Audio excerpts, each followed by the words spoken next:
माखन जी के कोट से करना चाहता हूं। मोदी जी ने एक किताब लिखी थी, कर्मयोगी बाय नरेंद्र मोदी, और उनकी स्पीचेस जो उन्होंने गुजरात के ब्यूरोक्रेट्स को दी थी, उन भाषणों में से मैंने कोट निकाला है।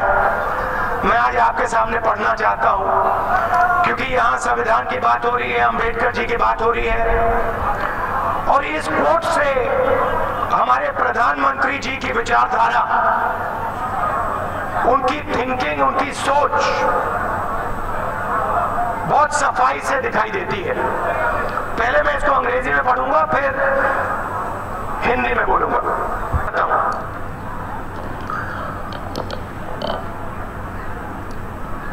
जो टॉयलेट्स को साफ करता है, जो गंद उठाता है, उसकी क्या स्पिरिचुअलिटी होती है? किसी ने वो स्पिरिचुअलिटी महसूस की है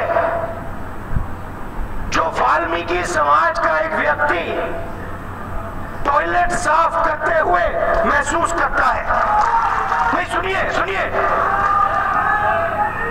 वो काम जो वाल्मीकि समाज का व्यक्ति करता है, वो अपने पेट को भरने के लिए नहीं करता है। वो इस काम को सालों भर नहीं करता अगर वो सिर्फ ये काम अपने पेट को भरने के लिए करता।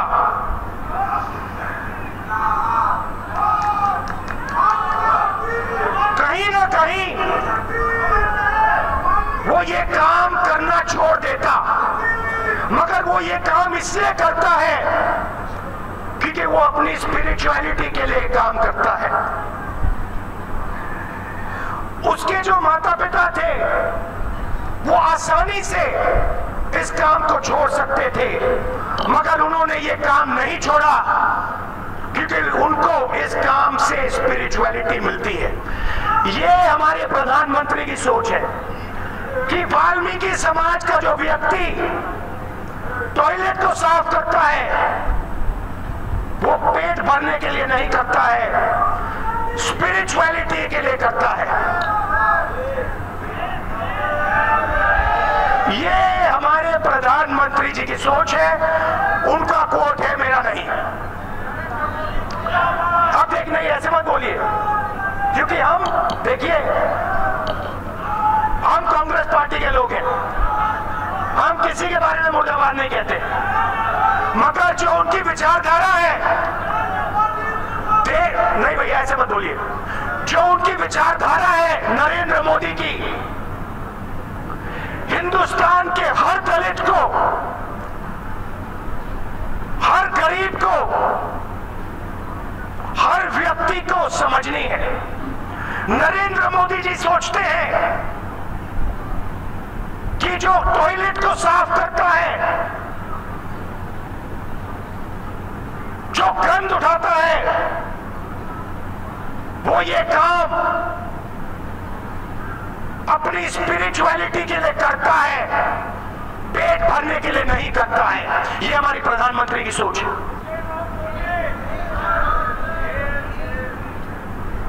मेरे पास एक व्यक्ति आए कुछ दिन पहले, मुझे कहते हैं मोदी जी से मेरी बात हुई और उन्होंने मुझसे एक सवाल पूछा, मैं उनको जवाब नहीं दे पाया। सवाल क्या था?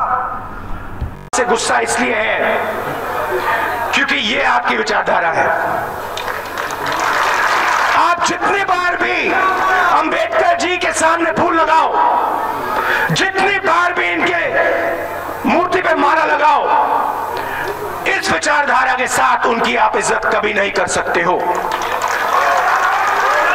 और हर दलित, हिंदुस्तान का हर दलित इस बात को समझता है। जब वो नरेंद्र मोदी जी की ओर देखता है, वो समझता है कि इस व्यक्ति में, इस व्यक्ति के दिल में हिंदुस्तान के दलितों के लिए, हिंदुस्तान के कमजोर लोगों के लिए, हिंदुस्तान के महिलाओं के लिए कोई जगह नहीं है।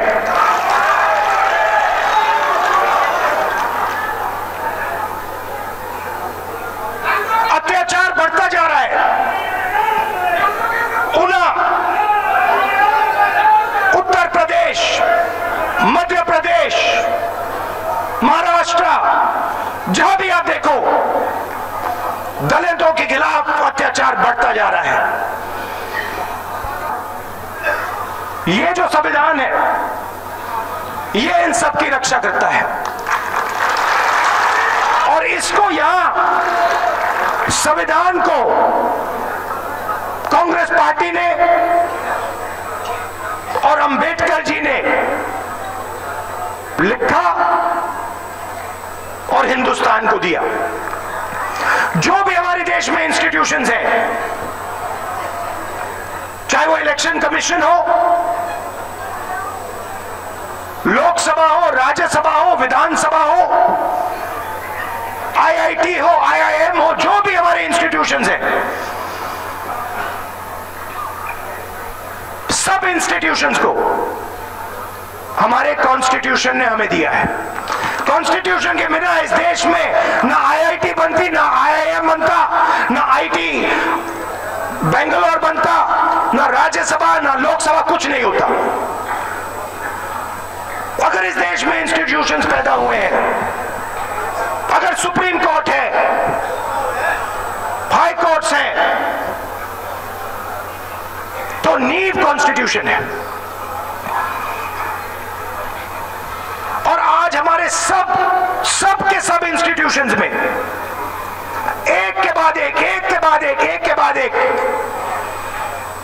आरएसएस के विचारधारा के लोगों को डाला जा रहा है। इस विचारधारा वाले लोगों को सुप्रीम कोर्ट के 4 जज,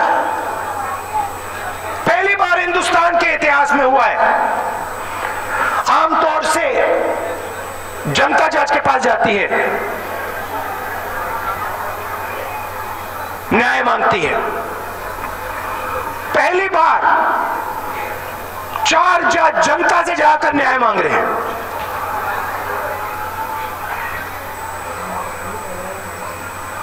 सुप्रीम कोर्ट को कुचला जा रहा है, दबाया जा रहा है, पार्लियामेंट हाउस को बंद कर रखा है। नीरव मोदी जी का मामला है, ललित मोदी जी का मामला है, विजय माल्या जी का मामला है, राफेल का मामला है।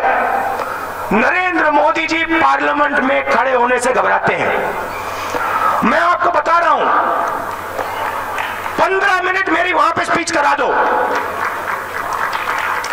15 मिनट मेरी वहां पे मोदी जी के सामने स्पीच करा दो, 15 मिनट में राफेल की बात करूंगा, नीरव मोदी की बात करूंगा, मोदी जी वहां पे खड़े नहीं रह पाएंगे।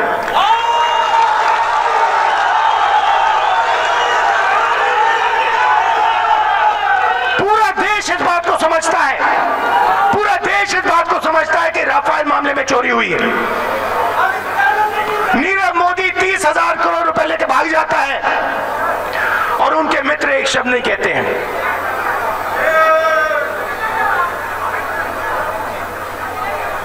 पहली बार सरकार ने पार्लियामेंट को रोक रखा है।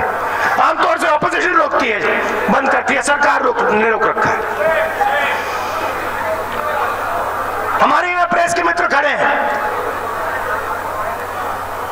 इनको दबाया जाता है। ये देखो, ये देखो, बलवान प्रेस वाले ने बोला, ये भी देखो मुस्कुरा रही है, मुस्कुरा रही है। देखो, ये अभी बोल नहीं पा रही है, ये अभी बोल नहीं पा रही है, मगर इसके दिल में ये बोलना चाहती है और शायद 2-3 महीने में ये भी बोलेगी। पूरा देश बोलेगा, पूरा देश बोलेगा।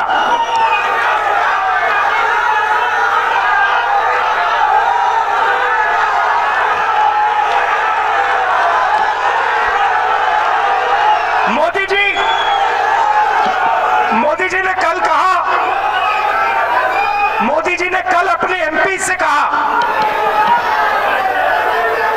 तुम प्रेस वालों को मसाला देते हो, चुप हो जाओ, बोलना बंद करो। देश सिर्फ मेरी मन की बात सुनेगा। पार्लियामेंट में कोई नहीं बोलेगा, सुप्रीम कोर्ट में कोई नहीं बोलेगा, विधानसभा में कोई नहीं बोलेगा, बीजेपी के एमपी नहीं बोलेंगे, अरुण जेटली जी नहीं बोलेंगे, गडकरी जी नहीं बोलेंगे, सिर्फ नरेंद्र मोदी बोलेगा, और वो भी अपनी मन की बात बोलेगा।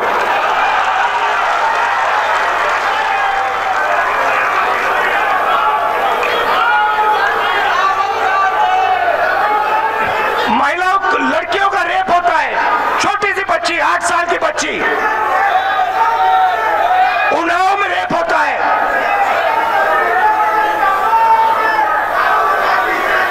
मोदी जी बीजेपी के एमएलए के बारे में कुछ नहीं बोल सकते, एक शब्द नहीं कहते हैं। पहली बार हुआ मोदी जी गए हिंदुस्तान के बाहर और आईएमएफ की चीफ ने मोदी जी से कहा, नरेंद्र मोदी जी, आप हिंदुस्तान की महिलाओं के लिए सही काम नहीं कर रहे हो, आप महिलाओं की मदद नहीं कर रहे हो, आपके देश में महिलाओं के खिलाफ एक के बाद एक अत्याचार हो रहा है, और हिंदुस्तान का प्रधानमंत्री शांत चुप है। देखिए, ये हिंदुस्तान की बात नहीं है, पहली बार आप देख लीजिए, रिकॉर्ड देख लीजिए, 70 साल का रिकॉर्ड देख लीजिए, चाहे वो जवाहरलाल नेहरू हो, टीवी नरसिम्हा राव जी हो, वाजपेयी जी हो, गौड़ा जी हो, कोई भी हो प्रधानमंत्री, उससे 70 साल में इस प्रकार से किसी ने पहले नहीं बोला है, हिस्ट्री में नहीं बोला है। पूरा देश समझता है कि हमारे जो प्रधानमंत्री हैं उनको सिर्फ एक चीज में इंटरेस्ट है, मोदी जी को सिर्फ मोदी जी में इंटरेस्ट है और किसी चीज में इंटरेस्ट नहीं। नरेंद्र मोदी प्रधानमंत्री कैसे बने, ये एक सवाल है जिसका जवाब नरेंद्र मोदी जी चाहते हैं। दलित मर जाए, माइनॉरिटीज पे अत्याचार हो, देश जल जाए, महिलाओं पे बलात्कार हो, रेप हो, कुछ नहीं। नरेंद्र मोदी 2 करोड़ युवाओं को रोजगार, किसानों को सही दाम,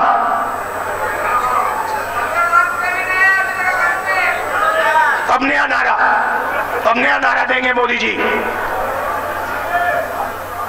पहले था बेटी बचाओ बेटी पढ़ाओ, अब नया नारा है सिर्फ बेटी बचाओ, बेटी पढ़ाओ छूलो भूल जाओ, बेटी बचाओ। और ये काम किससे बचाओ, किससे बचाओ, बीजेपी से बचाओ, बीजेपी के एमएलए से बचाओ। ये सच्चाई है हिंदुस्तान की। सरकार हिंदुस्तान की सरकार हिंदुस्तान की बेटी को नहीं बचाएगी। बेटी के माता पिता बचाएंगे। यह है हिंदुस्तान की सच्चाई। दलितों पे अत्याचार, बच्चियों का रेप,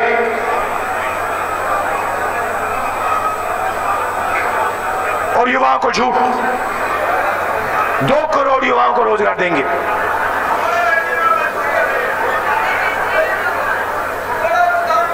वही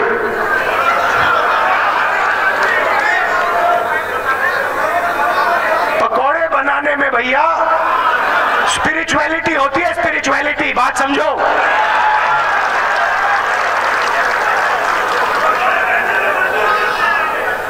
टॉयलेट साफ करने में स्पिरिचुअलिटी होती है, पकौड़े बनाने में स्पिरिचुअलिटी होती है, मगर नरेंद्र मोदी जी को सिर्फ प्रधानमंत्री बनने पे स्पिरिचुअलिटी होती है।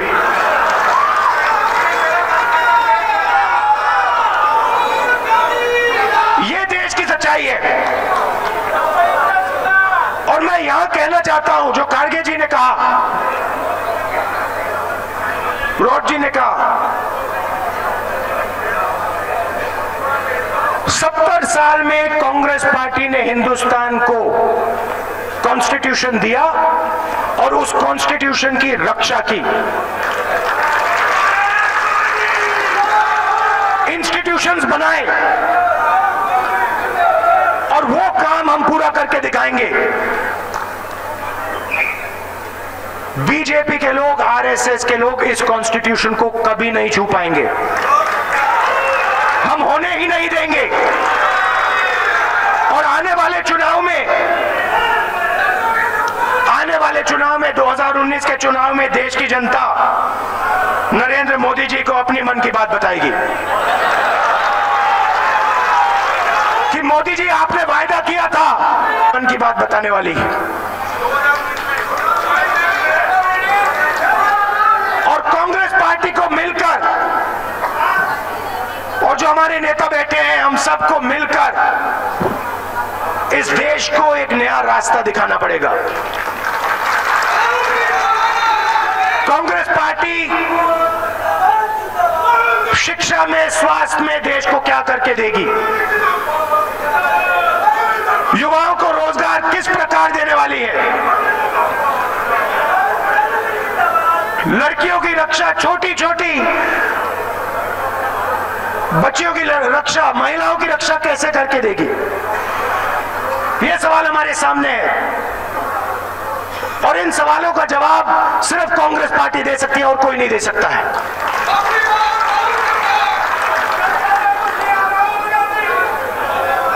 मुझे बहुत खुशी हुई है कि आप सब यहां आ जाए और ये हमारा जो कैंपेन है, संविधान की रक्षा करने का कैंपेन, दलितों की, कमजोर लोगों की रक्षा करने का कैंपेन कांग्रेस पार्टी जोरों से चलाएगी। दुनिया कहती थी कि हिंदुस्तान का कॉन्स्टिट्यूशन, हिंदुस्तान के इंस्टीट्यूशंस, हिंदुस्तान का सुप्रीम कोर्ट, हिंदुस्तान की विधानसभा, लोकसभा, राज्यसभा का कोई मतलब होता है।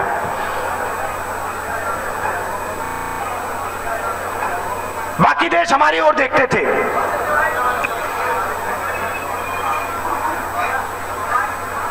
कहते थे हिंदुस्तान की तरह हम काम करना चाहते हैं। कुछ साल पहले मैं साउथ अफ्रीका गया, वहां के नेताओं ने मुझे बताया कि आप लोग हमें रास्ता दिखाते हो।